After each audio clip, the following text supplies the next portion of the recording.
আজ আমার বড় বাকুল হয়েছে। কেন আমি বুঝতে পেরেছি বেপুলা আজ দেবসভায় এসেছে। না না না, আমি কি করবো? আমি পাটকাটাই বিছানায় আমি চুপি চুপি করে আমি ঘুমিয়ে থাকবো। দেখি পিতা আমায় কোনো তাই কি নাই, আমি ঘুমিয়েই থাকি।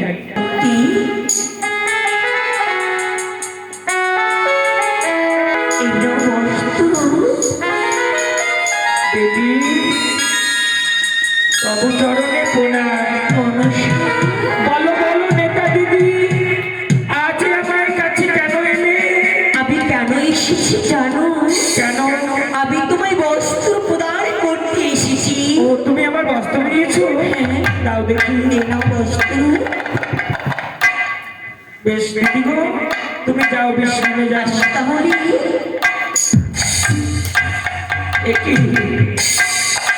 আমি বুঝতে পেরেছি আজ বেপুরা সেই দেবসভায় এসে পৌঁছে গেছে।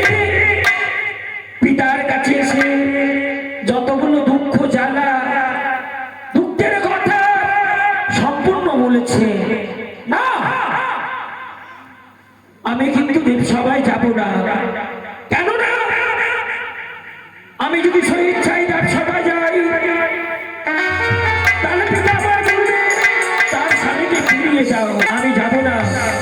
তাই আমি শিশু ধামে আমি অভিমান করে আমি পাটকাটাই বিছানায় আমি চুপি চুপি করে ঘুমিয়ে থাকি না কেন?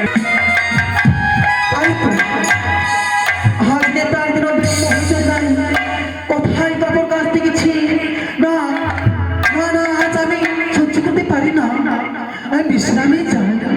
তাই তো বিমাতা রয়েছে জন্ম দিবি, তাকে আমি বস্ত্র দিয়ে আসছি না কেন?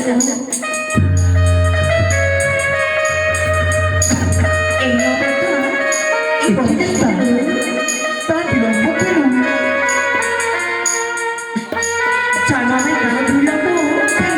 আমার মাত্র একটি সন্তান থাকতো, তার জন্য বিলম্ব যারা যন্ত্র করছিল, তাই নয় একটু বিলম্ব হয়েছে।